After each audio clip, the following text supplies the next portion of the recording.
Permainan politik pasca putusan MK. Ini tuh kemenangan demokrasi. Bunga mawar, buah gedondong. Yang merah jangan marah dong. Apapun judulnya, Gibran itu adalah Jokowi Junior, nggak bisa dibantah. Elit kita ini kan pikirannya pendek, dekat dengan penguasa dan dekat dengan pemenang. Baratkan Laron, Bang. Laron itu pasti mengerubungi lampu yang terang. Nah, lampu terangnya Sekarang di itu Pilpres Prabowo. 2024 adalah Prabowo. Iya. Dan terang benderang setelah MK memutuskan itu. Ada istilah, ada dua presiden, sunrise presiden sama sunset presiden. Tapi kalau dilihat rata-rata secara umum, yang paling siap jadi oposisi cuman PDIP sih begitu. Mestinya seperti Gerindra 2014 ketika kalah dari Jokowi, Prabowo mengatakan siap berada di luar kekuasaan, memimpin oposisi dari luar. Nah, partai politik yang kalah pemilu di 2024 ini Nggak ada yang declare seperti itu. yang declare.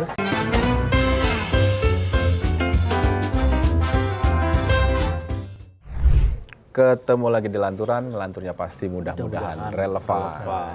Minal aidin wal faizin, salaman. Biasanya kan Iya, tos-tosan. Bang. Lahir batin, selamat Udah lebaran. selesai. Selamat ya. Selamat apa nih? Apa aja lah. Curiga aja bawaannya. Iya. Khusus episode pasca putusan MK yang ditunggu-tunggu oleh banyak orang, kita akan membuka dengan pantun. Buah semangka, buah rambutan, dijual di pasar Palmerah. Apa tuh? Putusan MK sudah ditetapkan, jangan mual dan marah-marah. Lu kok nunjuk ke kita? Ya enggak, kan biasanya kan kita keras-keras sebelum ini. Oh, iya. Setelah diputuskan final mengikat kan kita. Aku juga ada, Mas. Apa? Oke, pantun juga. Hmm. Bunga mawar, buah gedondong. Wah, cakep.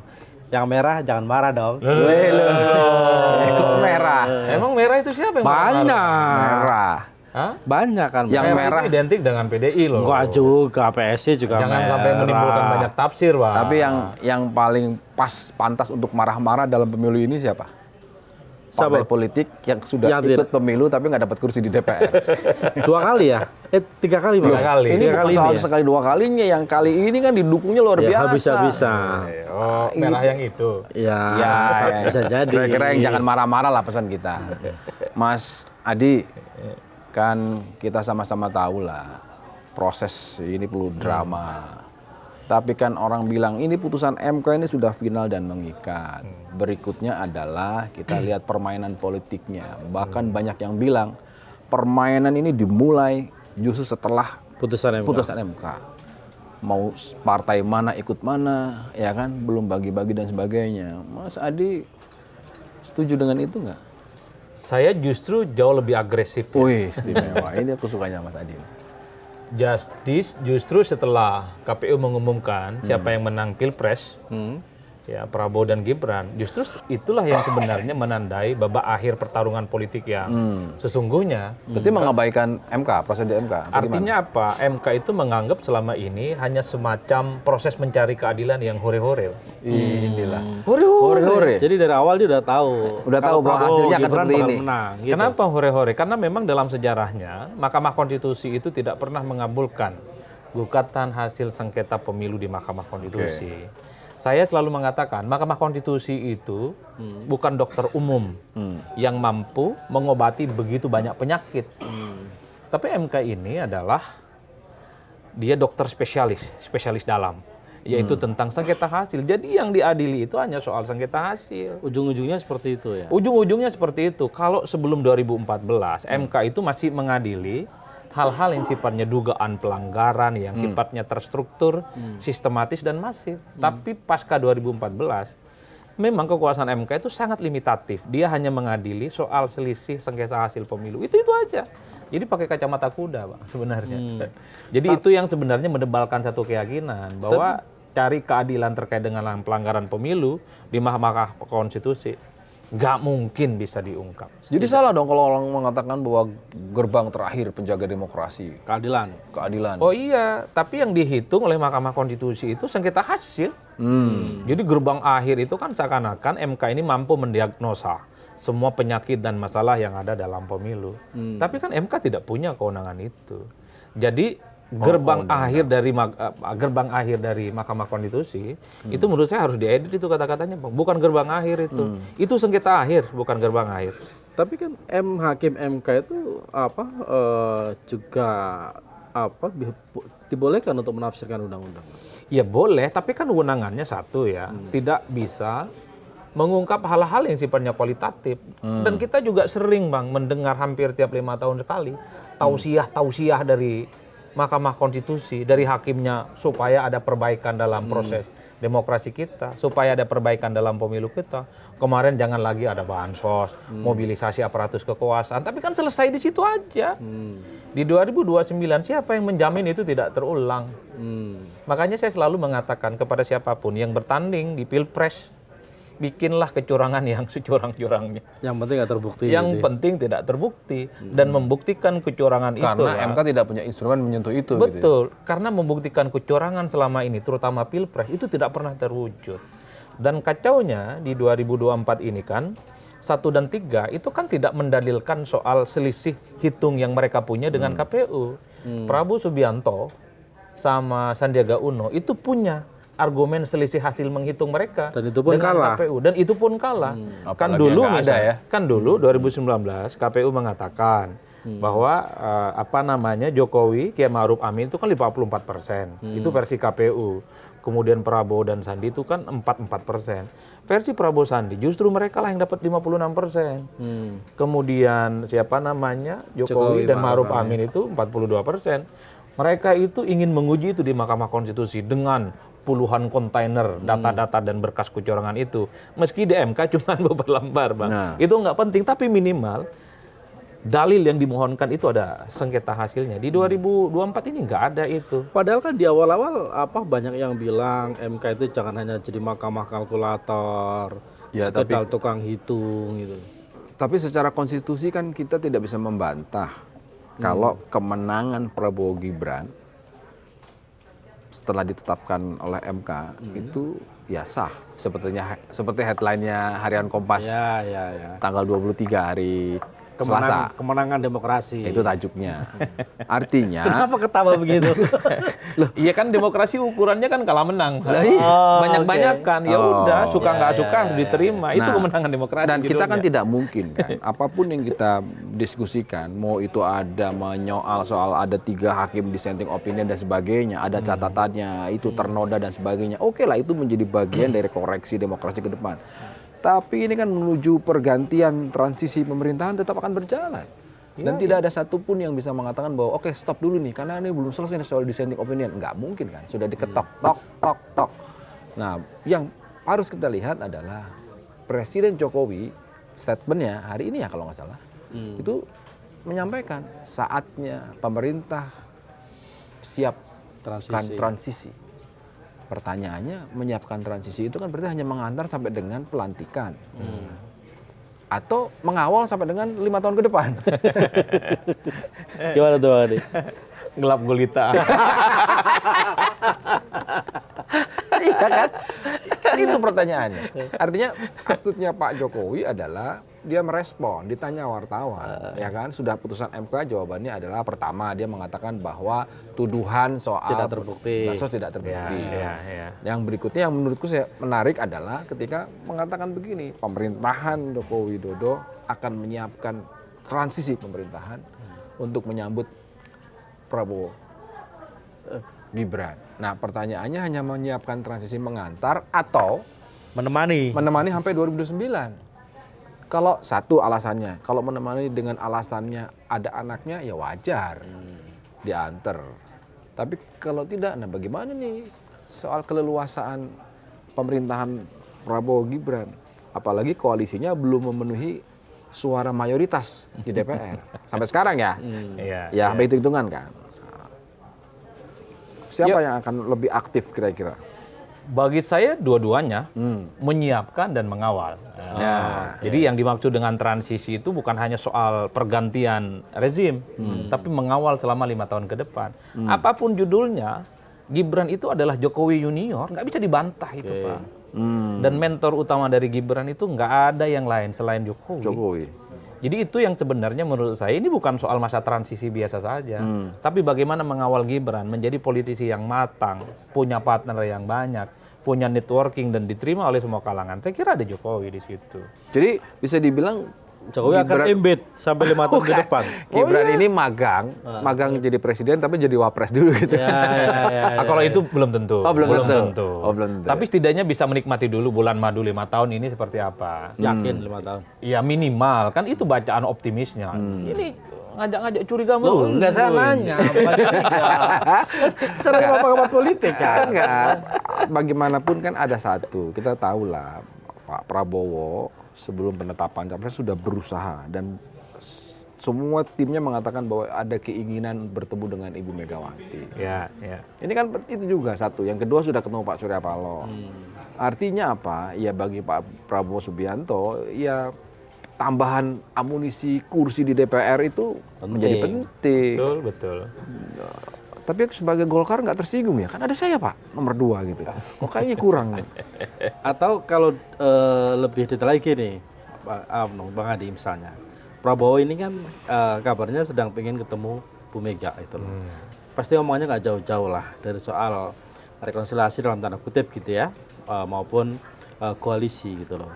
Katakanlah di sisi lain misalnya, oke, saya mau bergabung dengan kamu, tapi saya tidak mau ada Jokowi di antara kita. Karena sejarahnya Bu Mega sama Pak Prabowo lebih dekat sebelum ada Jokowi kan. Gitu loh. Nah, kalau misalnya menurut Bang Adi nih, kalau Prabowo disuruh milih antara PDIP bergabung di pemerintahan atau mempertahankan Jokowi, akan milih yang mana? Itu yang saya sebut, ini Prabowo terjebak cinta segitiga yang rumit. Jadi antara memilih Jokowi atau memilih Megawati. Tentu per hari ini itu yang sebenarnya agak sulit untuk diputuskan. Kalau membaca rata-rata kecenderungan secara umum, Prabowo sepertinya memang jauh lebih mempertimbangkan Jokowi saat ini. Karena saat ini kita bicara saat ini, masih sampai koma ini. Oktober 2022. Minimal sampai Oktober. Karena kan kita sering mendengarkan statement-statement elit dari PDIP, mereka nggak ada persoalan kok dengan Gerindra. Mereka nggak ada persoalan kok dengan Prabowo. Kalau memang tak ada persoalan, kok nggak kunjung ketemu ini dua tokoh? Nah, Kan nggak ada tembok yang memisahkan mereka. Saya khawatir di antara klausul pertemuan itu karena ada faktor Jokowi. Jadi Prabowo ini menjaga perasaan bagaimana Pak Jokowi per hari ini pun mau bertemu dengan Mega itu susah untuk bertemu. Karena kalau Prabowo bertemu dengan Jokowi hari ini kan langsung ramai. Dan bahkan Mega. Narasinya langsung dibaca. Kalau kita membaca kecenderungan publik selama ini ya, ketika ada narasi tentang kemungkinan pertemuan Prabowo dengan Megawati, langsung ada judgmental di situ. Wah, ini Prabowo sudah meninggalkan Jokowi. Kan begitu, Bang, yang sebenarnya ingin dihindari. Oleh karena itu, kalau sebelum tanggal 20 Oktober, rasa-rasanya memang Prabowo masih tegak lurus dengan Pak Jokowi. Sampai dengan tanggal 20 minimal. Karena membaca Pak Prabowo ini tentu tidak bisa kita lepaskan dari filosofi seorang tentara dan prajurit. Jadi Prabowo ini kan tahu persis kapan saatnya baris berbaris dan tegak lurus kepada seorang pimpinan. Tapi Prabowo juga tahu persis kapan saatnya memimpin kalau diberikan kepercayaan untuk memimpin. Dan itu akan dilakukan Prabowo setelah take off tanggal 20 Oktober. Suksesi kepemimpinan beralih dari Jokowi ke Prabowo. Itulah kemudian ada istilah hari ini. Ada istilah, ada 2 presiden. Sunrise presiden sama sunset presiden. Tapi kalimat Bang Adi tadi seolah-olah menyimpan pesimisme, Mas. Kenapa? Ya, pesimisme bahwa Prabowo kan tegak lurus terus sama Jokowi gitu loh. Kalau logikanya sederhana kan. Kebutuhan Prabowo 5 tahun pasca dilantik itu adalah apa? Dia aman di DPR. Nah, itu. Yang punya kursi di DPR itu bukan Pak Jokowi. Ya, PDIP. Ketua Umum PD Perjuangan Megawati Soekarno Putri yang disebut-sebut ingin ditembus menang pemilu. Dan saya kira bukan hanya itu ya. Prabowo ini tentu paham betul bahwa bagaimana sebagai seorang presiden yang terpilih di Pilpres 2024 sebagai satu-satunya veto player yang bisa menentukan arah dan masa depan bangsa. Dan tak boleh ada satupun yang mengintervensi dirinya dalam keputusan politik apapun. Jadi bahwa Pak Prabowo akan menghormati Jokowi, ya. Akan menghormati Megawati, ya. Menghormati SBY dan mantan presiden yang lain, ya. Tapi tak ada yang bisa menjamin siapa yang bisa mengintervensi. Itu yang saya tunjukkan dari awal. Prabowo ini prajurit dan tentara. Di mana keputusan politiknya hanya di tangan Prabowo. Nah, ini yang saya kira bahwa setelah tanggal 20 Oktober nggak ada lagi matahari-matahari lain. Hanya satu ya? Hanya satu. Dan kecenderungan lemdak itu sebenarnya kecenderungan alamiah. SBY dulu di periode kedua, 6 bulan sebelum berakhir masa jabatan politiknya, orang-orang itu sudah banyak mulai meninggalkan SBY dan banyak kemudian merapat ke Jokowi yang ditetapkan sebagai pemenang Pilpres. Karena banyak orang sekelilingnya pragmatis juga ya. Ya terlepas dari itu, artinya apa? Ini sudah ada kelihatan matahari baru yang secara definitif menang di pemilu. Yang akan terbit. Nah, setelah putusan MK juga begitu. Pak Jokowi secara perlahan, secara alamiah, tanpa diminta sekalipun, Akan ditinggalkan. akan ditinggalkan. Orang lagi nggak ke Merdeka Barat, Pak, tapi ke rumahnya Prabowo Subianto Kertanegara. di Kertanegara. Jadi mataharinya di Jadi Kertanegara. epicentrumnya Udah bergeser. Iya, per tanggal 21 Oktober 2024 matahari tidak lagi terbit dari Istana Bogor, tapi Dan, dari dan ini juga Kertanegara. akan berlaku bagi Prabowo. Kalau Prabowo misalnya terpilih jadi presiden yang kedua kalinya, jelang masa akhir kekuasaan politiknya, matahari baru itulah yang kemudian akan didekati oleh elit-elit. Elit kita ini kan pikirannya pendek, dekat dengan penguasa dan dekat dengan pemenang. Ibaratkan laron, Bang. Tahu laron? Laron itu pasti mengerubungi lampu yang terang. Nah, lampu terangnya Sekarang di itu Pilpres Prabowo. 2024 adalah Prabowo. Iya. Dan terang benderang setelah MK memutuskan itu semua. Tapi kan ada faktor Gibran sebagai wakil presiden. Ya kita juga tahu posisi wapres itu kan tidak terlampau powerful. Dan Gibran ini kan sebenarnya posisinya tidak jauh lebih kuat dari Jokowi di 2014. Awal-awal tanding. Pertama bukan ketua umum partai. Ya. Yang kedua masih baru. Jaringan politik nasionalnya belum terbangun secara signifikan. Kekuatan dan dukungan parlemennya nggak ada. Kalau masih sama PDIP, kekuatan parlemennya ada Masih ada, PDIP. ya. Per hari ini nggak ada partai politik yang ada di belakang Gibran, Pak. Inilah yang kemudian kita nggak tahu ke Adalah depan. PSI. Non parlemen. Non parlemen. Partai. Iya, dukungan parlemen. Tapi kita nggak tahu ke depan. Tapi kan tapi kan Gibran yang mencalonkan resmi yang mengusungkan Golkar. Golkar. Ada sertifikatnya. Oh iya semuanya banyak di situ. Iya kan? Partai-partai yang lain juga mengusulkan. Cuma Artinya kan boleh dibilang bahwa Gibran sebenarnya sudah punya partai Golkar atau karena Golkarnya tidak bisa dipercaya. saya nggak tahu per hari ini ya sebenarnya Gibran ini tidak punya partai sebenarnya. Oke. Sekalipun keanggotaannya masih di PDIP kan udah enggak. Iya, iman dan politiknya kan sudah nggak lagi di PDIP. Golkar per hari ini sekalipun juga tidak secara definitif menegaskan Gibran adalah kadernya. Dari dulu memang dikaitkan dengan kuning. Ya. Pernah dikasih jaket AMPI sudah, ke acara-acara Golkar sudah. Tapi disebut sebagai kader utama dari Golkar belum. Kalau misalnya besok, lusa, bulan depan Golkar menyatakan Gibran kader mereka, beda ceritanya. Oke. Artinya apa? Gibran ini punya sandaran politik, backing politik yang saya kira akan cukup luar biasa. Katanya Jokowi malah yang akan ke Golkar. Ah, itu dia. Kita nggak paham kalau itu, Bang. Itu sebenarnya harus tanya orang dalam, orang penjelasan dalam Mas itu. Adi ini artinya mengonfirmasi selama ini kan kita sering juga membahas, membuat beritanya bahwa keluarga Jokowi mau masuk ke Golkar lewat Agus Gumiwang, lewat nama Bahlil. Terus kemudian sekarang yang terbaru katanya PKB mau dicoba dikuasai karena lagi moncer-moncernya, artinya kursi terbanyak kan, maksudnya sepanjang dua pemilunya PKB kan sekarang kursi terbanyak, artinya dia potensial. Tapi PKB nomor 4 loh di 2024, masih di bawah Nasdem. Oh, masih di bawah Nasdem. Jadi konversi suaranya masih lebih banyak Nasdem. Oh ya. Ketimbang 2024. yang 2024 Oh. sekarang. Kalau popular vote-nya memang jauh lebih banyak PKB. Tapi Oh, popular vote-nya. Popular vote-nya banyak Kursinya jumlahnya banyak konversi Nasdem. suara banyak Nasdem. Oh, Banyak kan? Kayak pantes. Gerindra sama Itu Golkar. itu kemudian kenapa Pak Prabowo sampai datang menemui Pak Surya Paloh? Enggak, kemarin saya ketemu sama Bang Hermawi Taslim. Saya tanya, gimana Bang kalah sama PKB? Oh enggak lah, kita Kursi menang masih? suara kursinya dari PKB gitu. Ternyata kita cek hitung-hitung betul. Suara, Nah, ini baru suara nih, PKB itu numpuk di provinsi-provinsi tertentu. Di Jawa tidak Timur tersebar. khususnya dan di Jawa Tengah. Jadi satu anggota dewan itu harganya mahal, suaranya Ya, ya, banyak. ya. Mungkin di Nasdem itu anggota dewannya nggak terlampau banyak, jumlah perolehan kursinya di dapil, tapi dia terisi di banyak dapil. Rata. Ya. Kan itu sebenarnya. Tapi apapun judulnya, kalau ingin menaikkan level bergen politik Gibran, tentu harus punya dukungan partai yang kuat. Punya Minimal dukungan 3 partai itu apa? Gibrannya secara resmi masuk bisa, partai politik, bisa jadi kader, pengurus, bisa jadi struktural. pengurus, bisa jadi elit partai.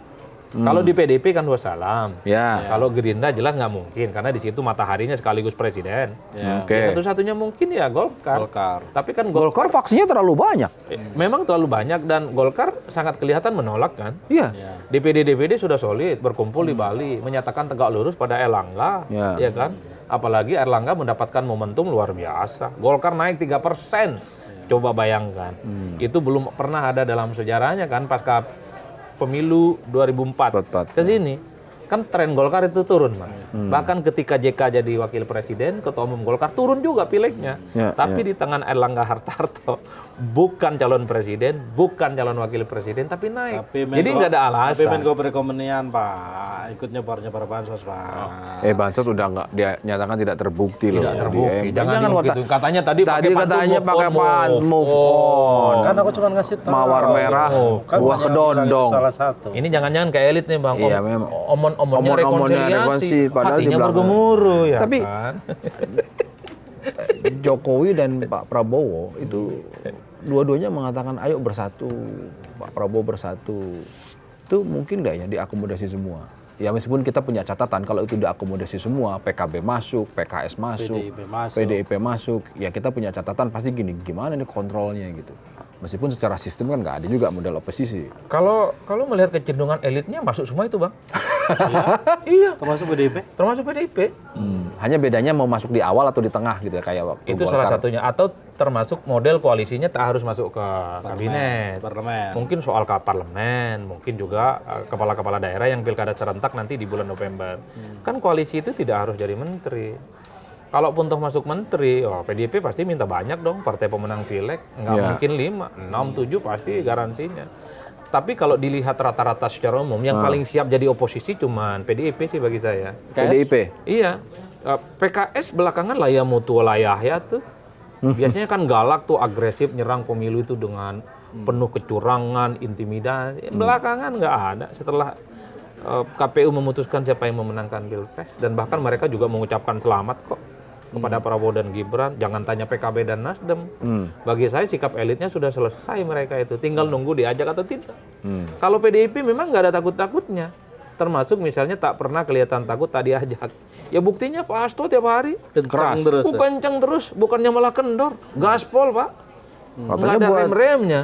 Jangan-jangan buat naikin harga supaya minimal 10 gitu. Itu yang kita nggak tahu. Nah, ini kan Tapi harganya terlampau mahal juga. Mahal, kalau ya, gaspolnya nggak ketulungan. Tapi memang gaspolnya Pak Hasto ini bersayap. Gaspolnya kepada Jokowi dan keluarga besarnya saja. yes. Tapi ke Bukan ke Pak Prabowo, Prabowo kan. enggak. Oh iya. Ya kan sudah berkali-kali bahwa secara historical punya kedekatan dengan Ibu Mega, ya kan.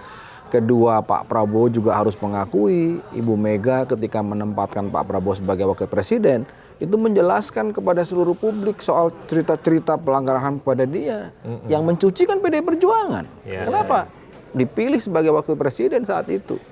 Itu sebetulnya fase pertama Pak Prabowo masuk ke dalam orbit politik. Artinya itu pasti tidak dilupakan oleh Pak Prabowo. Nah, sehingga sekarang kalau tadi Takim bertanya, bagi Pak Prabowo mana yang prioritas? Mana yang akan dipilih? Begini dengan Ibu Mega atau dengan Pak Prabowo? Jokowi. Kalau saat ini dengan Jokowi prioritas. Karena apapun Dengan Jokowi Jokowi, masih sorry. presiden. Pasca 20 Oktober nggak ada yang bisa menggaransi. Oke, jadi Artinya di-split. Prediksinya. Sudah, penting nih, pasca 20 Oktober nggak ada yang bisa menggaranti. Nah, iya tadi aku bilang bau-baunya agak ada pesimisme juga. Abang Bahwa nih- Prabowo kan gak lurus sama Jokowi terus. Pura-pura optimis aja kan, kita bisikannya dari abang juga. Bukan. Nggak, ini kita buat dapat gambaran kan. Tadi ada rapat itu, Takim bilang, ini jangan-jangan Pak Demokrat ditanya, kita dapatnya 5 kok. Golkar 5. Pak AHA kan ngomong begitu. Partai lain kita besar. Jangan-jangan semuanya ditawarin besar. Jangan semuanya dikasih 5. Jadinya kabinet 100 menteri dapatnya. Dalam situasi untuk menjaga stabilitas. Karena kan ini narasinya kan selalu bersatu menghadapi tantangan global. Situasi geopolitik, tidak ada jalan lain, kita harus bersatu. Dalam konteks bersatu itu kan mengakomodasi semua. Ya kalau saya sih sebenarnya, kalaupun toh kubu Prabowo dan Gibran ini membutuhkan teman koalisi di luar nomor 2, ya koalisinya terbatas, hanya PDIP lah yang diajak. Partai nomor 3 ini, nomor 1 itu nggak perlu diajak. Ya koalisi terbatas. Dalam situasi itu Pak Prabowo sebagai presiden terpilih punya keleluasaan nggak untuk menentukan, oke saya ngambil keputusan. Golkar misalnya keberatan kalau ini masuk, ada nggak figur sentral? Dan menurut saya sementara Pak Prabowo ya. Pak Prabowo punya nggak kekuatan itu? Kalau per hari ini mungkin akan berbagi ya, bergennya dengan Jokowi, karena presiden secara definitif sampai 20 Oktober kan tetaplah Jokowi. Ya. Disitulah kemudian orang kan melihat mungkin ada kompromi soal komposisi kabinet. Meski proporsinya pastinya akan lebih banyak Prabowo sebagai presiden definitif. Artinya Tapi Jokowi akan menentukan komposisi kabinet. kalau menentukan sih enggak, tapi kan statement-statementnya, masukan-masukannya, usulan-usulannya, petua-petuanya pasti dipertimbangkan. Mengingat posisinya masih presiden, Bang. Pak Jokowi nggak jadi presiden itu 20 Oktober. Cuman apapun yang di-approve Tapi itu oleh masukan kan. Enggak, Artinya contoh yang belum tentu juga contoh yang kita dilaksanakan. dengarkan kira-kira ya beberapa bulan yang lalu lah, setelah Pak Prabowo dinyatakan menang secara quick count dan sebagainya, itu saya dapat informasi salah satunya Pak Pratik. Pak Pratik itu ditawari sama Pak Jokowi, Pak Pratik tolong bantu Pak Prabowo. Bayangan kita kan oke ya, ternyata Pak Pratik menolak. Bahasa halusnya, wah jangan Pak, kalau Bapak lagi jadi presiden saya mau. Meskipun tidak dijelaskan kenapa nggak mau, tapi kan kira-kira Pak, ini soal kenyamanan kan. ini A1 nih ya. Oh ini yang saya dengar, artinya betul bahwa Pak Jokowi juga Nitip. bukan nitip sebetulnya, jangan kalau nitip kayaknya negatif. Maksudnya ingin membantu. Ini yang kemudian bisa kita bisa konfirmasi bahwa jangan-jangan yang dimaksud dengan transisi. Hanya Pak Jokowi menjaga kesantunan publik. Ngomongnya transisi setelah putusan MK gitu loh.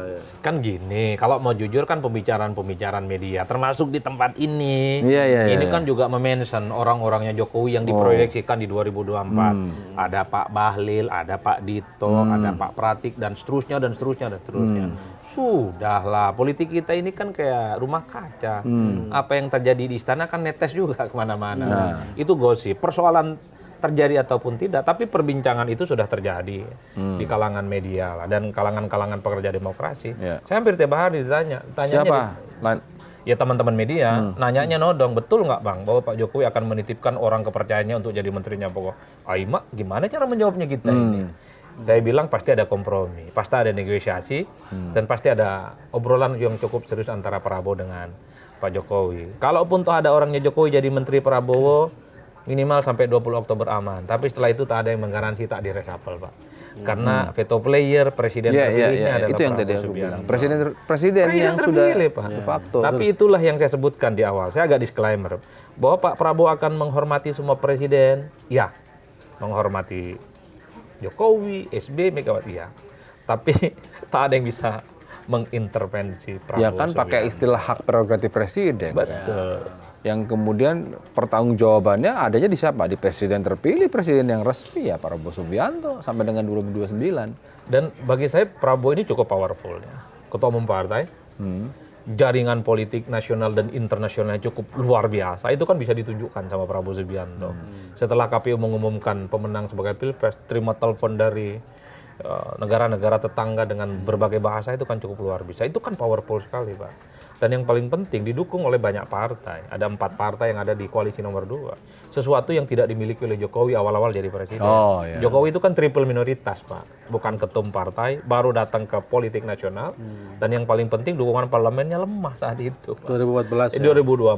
2014. Nah, Prabowo ini belum dilantik, kemungkinan begitu banyak partai di luar nomor 2 bergabung, ini kan sudah mulai bermunculan. Kan sangat kelihatan PKS pengen join kan, sangat kelihatan PKB pengen join, Nasdem juga pengen join, sangat kelihatan Pak. Kalau memang nggak mau, mestinya seperti Gerindra 2014, ketika kalah dari Jokowi, Prabowo mengatakan siap berada di luar kekuasaan, memimpin oposisi dari luar. Nah, partai politik yang kalah pemilu di 2024 ini nggak ada yang declare seperti itu. yang declare. Termasuk PDIP. Tapi kan ya? Pak Prabowo siap berada di luar, diajak jalan-jalan naik MRT jadi Menteri Pertahanan. Itu 2014, Bang. Yang saya sebutkan declare siap jadi oposisi. Artinya apa? Partai yang kalah di 2024 kalau memang siap jadi oposisi ngomong seperti Prabowo 10 tahun yang lalu. 2019 Prabowo beda, Bang. Setelah kalah dari Jokowi yang kedua kalinya, Prabowo membubarkan koalisinya. Ingat itu, saya masih ingat. Jadi Prabowo menyatakan sebagai pimpinan koalisi membubarkan partai pendukungnya untuk menentukan pilihan politiknya masing-masing. Menyerahkan kepada partai pendukungnya masing-masing. Meski tak lama setelah itu kita tahu Prabowo ketemu dengan Pak Jokowi di LRT Lebak Bulus. Iya, ingat itu artinya apa? Kalau memang partai-partai ini sejak awal sikap politiknya jelas, Kan dulu kan misalnya PKS nunggu putusan MK, PKB juga ngomong Justru itu, begitu. hari ini poinnya adalah kita berbicara permainan politik pasca putusan MK. Yang menurut Gustakim itu kemenangan demokrasi. Bang, Prabowo itu waktu kalah dari Jokowi, nggak nunggu MK langsung dia bilang declare kalau kalah.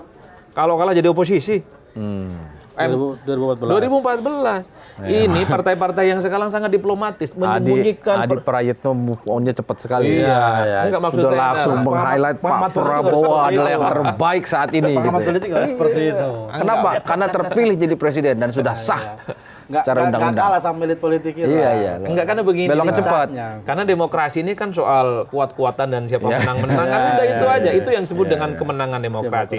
Meski kata Plato, demokrasi itu kan... Demokrasi itu APBN. Apa itu?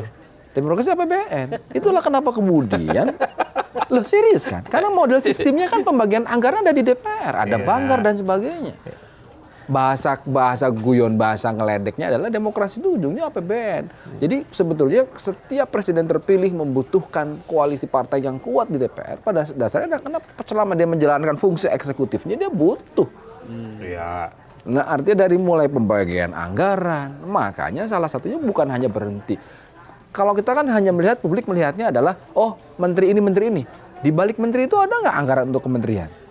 Siapa yang menentukan? Dan dalam banyak kasus, kita melihat bahwa orang-orang yang ditangkap oleh KPK, polisi-polisi ketika sedang ngolah anggaran kan. Nah dalam konteks itu hari ini, kita justru ingin menakar, kalau memang kebutuhan pragmatisnya seorang Prabowo Subianto dan Gibran untuk menjaga sampai dengan 2029, dia butuh itu dan dia akan mengakomodasi. Apa kita bisa berharap ada yang beda dengan 10 tahun kemarin? Nggak ada kan? Nggak ada. Kalau pakai ilmu politik itu yang disebut dengan fenomena politik kartel. Politik kartel itu adalah bagaimana persaingan itu diciptakan hanya sesaat. Ya, terjadi hanya jelang pilpres, tapi pasca pilpres saling berangkulan. Ya tujuannya memang rekonsiliasi, tujuannya satu, dia meniadakan semua konfrontasi dan persaingan. Dan mendistribusi semua kekuasaan politik dan ekonomi kepada rival-rival politiknya. Yang penting, semua partai sama-sama hidup dan seiring dan berjalan. Itu fenomena politik kartel. Wah itu banyak sudah ditulis oleh banyak ilmuwan, di luar ataupun di dalam. Jadi ada kecenderungan di kita semacam itu Pak. Jadi untuk menghidupi keluarga politiknya masing-masing, sharing power itu akan diberikan secara merata. Kan bagaimanapun kalau menurut saya kita kan harus move on dalam artian yang sebenarnya adalah semua pihak ini kan satu menerima keputusan MK. Kenapa? Karena konstitusinya mengatakan final dan mengikat. Kedua, nasib bangsa ini akan dilokomotifi oleh yang namanya Pak Prabowo Subianto, presiden terpilih. Betul. Yang kedua Pak Prabowo sudah mengatakan saya akan merangkul semuanya. Ayo udahlah bersatu. Tantangan geopolitik makin sulit, ada situasi perang di berbagai negara dan sebagainya. Bang Yogi ini makin canggih lah ya jadi jubir kayaknya. No. Saatnya jangan ngomong jubir ngaco. Saatnya kita menurut saya. Belum tahu ya. Belum tahu ya. Enggak ini gosip ngawur. Nah, menurut kita saatnya kita memastikan bahwa Pak Prabowo ini tidak diganggu gitu loh. Jangan sampai Di parlemen lah. parlemen, apalagi kita sering berkali-kali mendengarkan ini adalah masa-masa pengabdian saya yang terakhir untuk bangsa dan negara. Saya tidak mencari apa-apa. Kenapa enggak kita jangan dikasih kesempatan partai-partai untuk cari-cari kesempatan ganggu kanan kiri yang ujung-ujungnya akan menyulitkan Pak Prabowo dalam mewujudkan cita-citanya. Setuju nggak sih Mas? Kita perlu bantu. Kalau itu ya, saya setuju ya. Karena memang secara prinsip mazhab politik kita secara umum itu mazhab rekonsiliatif dan gotong royong ya. Itu dilakukan SBY dan Jokowi. Jadi memang dari kebutuhan elit kita ini kan bersaing ala kadarnya, Pak. Dan secara umum mereka ini kan berkawan. Jadi bahkan elit-elit yang tidak punya partai disuruh cari partai itu Bang. Untuk mencari tempat dan posisi indah masing-masing. Dan akhirnya mereka itu mendistribusikan kekuasaan politik melalui partai-partai yang beda-beda itu. Jadi kalau ada keinginan Prabowo ingin merangkul semua partai, saya kira itu bukan fenomena baru sebenarnya. Tapi keinginan di mana inilah culture politik kita secara umum yang tidak bisa kita simplifikasi seperti di negara lain. Yang kalah harus di luar. Kalau saya sih maunya yang kalah di luar aja, nggak usah diajak. Ngapain? Padahal tadi kalau cerita tadi kan di 2014 Pak Prabowo memberikan contoh kan. Begitu kalah saya declare saya ada di luar. Betul. Itu menunjukkan memang Prabowo saat itu sudah powerful dalam arti tanpa masuk kekuasaan sekalipun Prabowo masih bisa menghidupi partainya. Nah, 2019 2019 Udah habis saldo. bukan masalah itu bagian dari strategi, Pak. Ya, oke. Kalau soal stamina dan kekuatan politik, Masih saya kira kuat. Gerindra saat Ya, itu nggak ya, bisa ada ya. yang menandingi sebagai partai politik masuk tiga Militansi besar. di Tapi grassroots. sepertinya Prabowo dan Gerindra ini berhitung satu-satunya cara untuk menang dalam kontestasi pilpres Join. selanjutnya adalah merebut basis dukungan dari Pak Jokowi. Strategi itu berhasil di 2024 ini. Suka tak suka pemilih Jokowi lah yang kemudian membuat Prabowo itu kuat. Karena ada faktor Gibran. Dan dilihat kok, misalnya di survei-survei, pemilih Prabowo dari kelas menengah ke bawah. Ekonomi kelas menengah ke bawah, itu basisnya Jokowi dulu. Pemilih Prabowo ini kan upper ke atas. Menengah ke atas, ekonomi dan pendidikan. 2014, 2019. 2024 ini, pemilih kelas menengah ke bawah itu totally. Itu pemilih Prabowo Subianto yang kita duga adalah pemilihnya Jokowi. Jadi ini strategi bagaimana Pak Prabowo mendapatkan simpati dan dukungan dari Pak Jokowi. Karena kalau terus membangun konfrontasi, Merugikan. pemilih Jokowi itu akan pergi Itu jauh. yang terjadi sama Ganjar ya. Dan Kenapa itu kemudian yang tergerus? terjadi. Karena dia Hilang. Karena apapun Jokowi di 2024 ini orang baik, Pak. Approval ratingnya tinggi. Semakin keras menghantam Jokowi, akan semakin jauh para pendukungnya itu. Bisa kita bayangkan nggak? Kawan-kawan seperti PSI yang dulu sangat anti Prabowo, tapi ketika dekat dengan Jokowi ini Prabowo, PSI paling depan, lebih Prabowo dari yang lain. Ya, ya. karena memang tegak lurusnya ke Tegak Jokowi lurusnya ya. ke Jokowi. Relawan-relawannya juga begitu. Nah, fenomena ini akan bertahan nggak kira-kira? Artinya kalau Pak Jokowi punya kekuatan seperti itu, dia akan bertahan nggak sampai dengan 2029? Saya ingin mengatakan Harus adalah selesai di seorang 20 Oktober. Gibran atau berhenti atau baterainya pulsanya habis di 20 Oktober 2024 gitu. Habis, Pak. Karena itu akan berpengaruh kepada Ya. jalannya pemerintahan. Soal bagaimana kewenangan Gibran, bagaimana sebagai wakil presiden ya. Yang kedua, Pak Prabowo pun akan mawas diri. Wah, ini bargaining positionnya masih tinggi sekali nih. Betul, betul. Saya menduga ada kecenderungan di kita itu ya. Kalau seseorang tak lagi menjadi pejabat publik, entah itu presiden, entah itu ketua MK, entah itu gubernur, bupati, wali kota, dia itu kebintangannya hilang. Mahfud MD itu dulu sangat menjulang sekali waktu jadi ketua MK. Tapi Begitu. setelah tak jadi ketua MK hilang. Jadi di kita memang untuk selalu berada di orbit, dia harus Ada menjadi di- pejabat publik. Termasuk dengan mantan-mantan presiden kita atau jelang mau berakhir masa jabatan politik kita, aura kebintangannya mulai hilang. Oleh karena itu, jadi wajar kalau kemudian belakangan Pak Jokowi itu dikaitkan dengan sejumlah ketua umum partai. Karena itu adalah bagian dari cara merawat stamina dan kebintangannya terus ada. Agar terus Agar ada di orbit. Berada di orbit. Tanpa itu semua saya kira selesai. Termasuk Dalam konteks ini nggak bisa diwakili melalui anaknya akan jadi wakil presiden. Nggak bisa di-cloning. Karena, sorry itu saya harus saya katakan, orang ngelihat Gibran itu ya karena faktor Pak Jokowi. Jadi Gibran ini sebenarnya belum mampu menciptakan ceruk pemilihnya sendiri.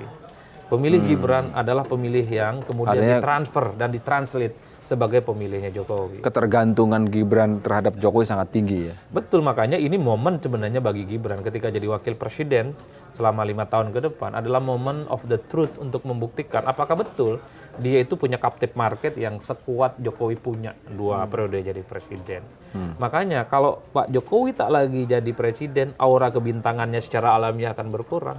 Apakah pemilihnya itu akan tetap loyal atau tidak? Nggak ada jaminan, Pak. Apalagi bintangnya udah dikasih ke Pak Prabowo satu. Bintangnya Ketemu lagi di lanturan ke depan.